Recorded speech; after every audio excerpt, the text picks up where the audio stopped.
di antara wasiat kehidupan, selalu bertawakal kepada Allah, selalu bertawakal kepada dalam segala urusan. Ya. Kata Allah, fa'buduhu wa tawakkal alaih, beribadahlah dan bertawakal kepadanya. Sampai tawakal itu kebanyakan orang cuma batasi tawakal itu kalau mau cari istri baru tawakal. Mau cari rezeki baru tawakal. Tawakal bukan itu aja, semua urusan harusnya kita bertawakal. Dan itulah di mana kita berikrar setiap salat, iyyaka na'budu wa iyyaka nasta'in. Hanya kepada Engkau lah kami beribadah dan hanya kepada Allah kami mohon pertolongan. Hanya kepada Engkau lah kami mohon pertolongan dalam segala hal. Tidak disebutkan dalam hal apa, tapi dalam segala hal. Minta pertolongan kepada Allah dalam segala hal itu namanya apa? Tawakal. Bersandar kepada Allah dalam segala hal itu namanya tawakal. Ternyata tawakal bukan cuma urusan dunia, bahkan dalam ibadah juga bertawakal. Makanya Allah gandengkan fa'buduhu wa tawakkal alaih. Beribadah dan bertawakal kepada Allah. Salat tawakal agar kita bisa khusyuk. Umrah tawakal agar kita bisa umrah diterima. Puasa tawakal agar kita bisa isi hari-hari puasa dengan banyak baca Quran, dengan tidak ada waktu yang terbuang. Haji kita bertawakal ketika haji tidak bermaksiat agar haji mabrur. Emang semua orang haji mabrur? Enggak. Kata Umar atau kata Ibnu Umar radhiyallahu anhuma, ar-raqbu katsir wal hajj qalil. Yang naik kendaraan berhaji banyak, tetapi yang hajinya mabrur cuma sedikit. Sedikit. Tidak semua orang kemudian namanya haji mabrur. Sekarang aja orang mau haji asal berangkat, mau visa apapun berangkat. Yang penting berangkat. Bukan masalah yang penting berangkat, bukan yang masalahnya yang penting engkau ada di Arafah, bukan. Tapi bagaimana kau bisa sampai ke Arafah dengan cara yang benar dan bagaimana kau di Arafah dengan cara ibadah yang benar. Bukan yang penting saya sampai di Arafah.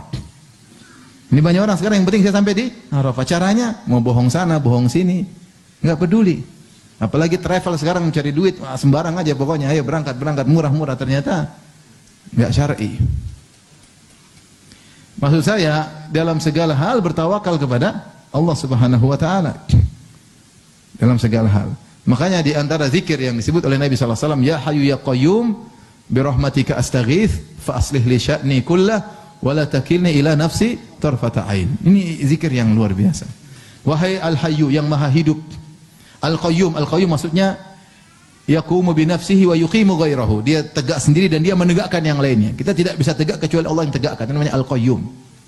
Dan kita butuh ditegakkan oleh Allah dalam menjalankan segala aktivitas kita. Ya hayyu ya qayyum bi rahmatika, dengan rahmatmu engkau kasih sayang kepadaku ya Allah. Engkau lebih sayang kepadaku daripada kedua orang tuaku kepadaku. Engkau lebih sayang kepada hambamu daripada kedua orang tua kepada hamba tersebut. Sebagaimana sabda Nabi sallallahu alaihi wasallam, "Allahu arhamu bi ibadihi min hadhi bi waladiha." Allah lebih sayang kepada hamba-hambanya daripada ibu kepada anaknya.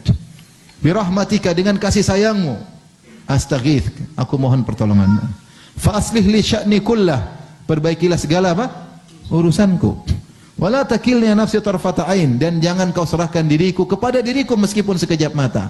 Jangan kau tinggalkan aku, maksudnya. Jangan kau biarkan aku pede dengan kemampuanku. Aku ini lemah, makhluk yang sangat lemah. Kita ini sangat lemah. Ilmu kita terbatas, cetek, suka pelupa, uang sedikit, kesehatan juga enggak, badan juga enggak kuat. Ada orang badan besar datang nyamuk cium langsung kena malaria, kena DBD, dicium nyamuk kena DBD, subhanallah.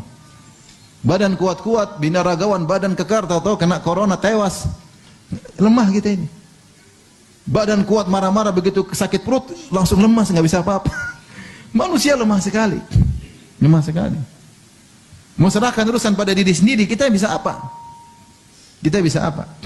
Maka ini doa yang sangat agung, agar kita selalu ingat kepada Allah, agar kita bertawakal kepada Allah. Tawakal kepada Allah itu apa? Berdoa kepada Allah sambil berikhtiar. Hati serahkan kepada Allah sambil apa? Ikhtiar. Itu namanya tawakal. Itu namanya tawakal kepada Allah Subhanahu wa taala. Qul huwar rahmanu amanna bihi wa alaihi tawakkalna. Katakanlah Ar-Rahman, Dia Maha Penyayang. Amanna bihi, kami beriman kepada Allah. Wa alaihi tawakkalna, dan kepadanya kami bertawakal, kepada Allah Subhanahu wa taala. Oleh karenanya di antara doa yang sering dibaca oleh Nabi sallallahu alaihi wasallam, ya, atau sering doa yang diajarkan oleh Nabi sallallahu alaihi wasallam, ya, Allahumma aslih li dini alladhi huwa ismatu amri, wa aslih li dunyaya allati fiha ma'ashi, wa aslih li akhirati allati ilaiha ma'adi, waj'al hayata ziyadatan li fi kulli khair, waj'al mauta rahatan li min kulli syarr. Berdoa, Allahumma aslih li dini, ya Allah perbaikanlah agamaku. Tawakal, kita minta sama Allah, perbaikilah kehidupanku yang aku menjalani kehidupan tersebut, ya. Dan apa sisi tawakal? Tawakal kita ngurus anak butuh tawakal enggak? Kalau enggak tawakal kita enggak bisa ngurus anak. Emang ngurus anak gampang? Susah. Susah. Dengan kondisi dia yang tidak stabil, dengan kondisi lingkungannya, dengan kondisi sekolahnya. Betapa orang masukkan hanya di pondok, keluar malah rusak. Tidak gampang ngurus anak ya. Tidak gampang. Ngurus istri emang gampang. Membuat dia supaya tidak banyak ngomel itu tidak gampang.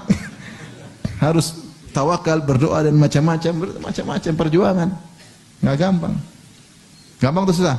Susah-susah gampang katanya. Mau saya banyak mau kita urusin, mau urus kekerjaan butuh tawakal, kalau enggak mungkin kita salah, mungkin ini. Jadi kita ini perlu tawakal dalam segala. Jangan kita pede sedikit pun pada diri kita dalam segala apapun. Kapan kita merasa kita bisa berhasil, itulah ujub tanpa Allah. Itulah ujub, itu penyakit berbahaya. Maka tawakal kepada Allah dalam segala urusan. Kalau sudah bertawakal, apapun yang terjadi itu yang terbaik. Kita tidak perlu menyesal, saya sudah bertawakal, saya sudah berdoa, saya sudah istikharah, saya sudah terjadi, itu yang terbaik. Itu pasti yang terbaik. Karena kita sudah prosedural. Kapan kita bisa husnudzon sama Allah? Bos yang terbaik ketika kita prosedural. Prosedural maksudnya apa? Sudah ikhtiar, sudah berdoa, hasilnya begini, itu yang terbaik. Tapi ketika kita asal ngawur, asal jalankan, tidak berdoa, tidak istikharah, tidak terjadi sesuatu, itu kadang kita husnudzon agak susah. Agak susah, waduh. Ini kayaknya saya bermasalah, ini kayaknya hukuman, ini kayaknya macam-macam, ini kayaknya azab. Macam-macam pikiran. Makanya Ibnu Qayyim dalam kitabnya Al-Jawabul Kafi menyebutkan, susah orang husnudzon kepada Allah kalau terjerumus dalam kemaksiatan. Bergelimang maksiat susah husnudzon. Tapi kalau dia senantiasa berusaha, namanya melakukan dosa ada tapi segera bertobat, maka dia mudah untuk berhusnudzon. Oleh karenanya, di antara faedah yang agung saya dapatkan dari sebagian buku, kenapa orang-orang di akhirat kelak ada 70.000 orang masuk surga tanpa azab dan tanpa hisab? Apa amal mereka? Ternyata amal mereka adalah tawakal. Ketika Rasulullah SAW menyampaikan kepada para sahabat tentang umatnya, kata Rasulullah SAW, "Ma'ahum sab'una alfan yadkhulunal jannata bighairi hisabin wala azab." Di antara umatku ada 70.000 orang masuk surga tanpa azab dan tanpa hisab. 70.000 orang. Masuk surga tanpa azab dan tanpa hisab, luar biasa. Ada orang masuk surga dihisab dulu, ada orang masuk surga diadab dulu. Ini dia tidak diadab, tidak dihisab, langsung nyelonong masuk apa? Surga. Orang lagi ngantri mau dihisab, udah ketakutan dihisab, dia nyelonong masuk ke surga. Luar biasa. Maka para sahabat bertanya, siapa mereka ya Rasulullah? Rasulullah SAW menjelaskan, humul ladzina la yastarqun, orang yang tidak pernah minta ruqyah. Wala yaktawun, tidak pernah minta diobati dengan besi yang dipanaskan. Wala yatatayyarun, tidak pernah mengkait-kaitkan nasib sial dengan angka tertentu, hewan tertentu, tidak pernah bilang pamali. Kemudian di akhir hadis kata Nabi, wa ala rabbihim yatawakkalun, dan mereka bertawakal kepada Allah. Bahkan sebenarnya Allah mengatakan, sabda Nabi yang keempat, poin yang keempat, yang pertama tidak minta ruqyah, tidak minta disembuhkan dengan besi yang dipanaskan, tidak tatayyur. Yang keempat, bertawakal. Inilah kesimpulan bahwasanya 3 pertama itu karena tawakal. Tidak minta diruqyah itu karena tawakal yang tinggi, tidak minta berobat dengan besi yang dipanaskan karena tawakal, dan tidak percaya dengan pamali-pamali karena apa? Tawakal. Jadi kembali kepada tawakal. Nah, orang-orang 70.000 orang ini masuk surga tanpa adab, tanpa hisab karena bertawakal. Kenapa bisa demikian mereka tidak dihisab? Sebenarnya Allah mengatakan, karena mereka sudah serahkan urusan kepada Allah. Kalau mereka sudah serahkan urusan kepada Allah, berarti mereka lepas tangan, gampangnya demikian. Saya sudah serahkan sama Allah kok, saya lepas tangan. Kalau Allah mau menghisab, hisab dirinya sendiri. Paham? Kalau kita sudah serahkan urusan sama Allah, masa Allah menghisab dirinya sendiri? Dan kita tidak perlu dihisab, karena kita sudah serahkan kepada siapa?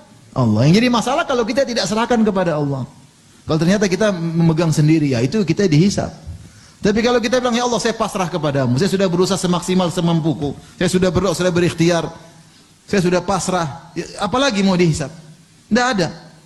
Karena sudah serahkan urusan kepada Allah, sudah lepas tangan, urusan Tuhan, urusan Allah Subhanahu wa taala. Maka di antara ibadah, bahkan puncak keimanan adalah seorang bertawakal kepada Allah Subhanahu wa taala. Maka latih diri kita dalam setiap kondisi ingat sama Allah. Dalam hati. Paling tidak kita mulai perkara kita bilang bismillah, paling tidak. Kalau kita bisa hafal doa. Melakukan kita doa kemana berdoa. Karena doa itu salah satu bentuk ikhtiar untuk tawakal. Karena kita minta pertolongan kepada Allah. Tapi kalau enggak, kita paling tidak bilang apa? Bismillah. Kapan timbul mulai saya hebat, saya jago? A'udzubillah. A'udzubillahi minasyaitonir rajim. Ada gangguan dari luar, ada gangguan dari dalam diri sendiri. A'udzubika na'udzubillahi min syururi anfusina wa min sayyiati a'malina. Berlindung kepada keburukan jiwa dan keburukan amal. Di antara keburukan jiwa, merasa pede, merasa mampu. Kapan kita merasa pede, merasa mampu, tawakal kita akan berkurang dan akan hilang. Oleh karenanya dalam segala hal, jangan lupa bertawakal. Ngurus istri, ngurus anak, ngurus usaha, mau mengerjakan ibadah, apapun, ingat Allah Subhanahu wa ta'ala. Sering berzikir kepada Allah. Di antara sarana agar kita bisa sering tawakal, sering ingat Allah Subhanahu wa ta'ala.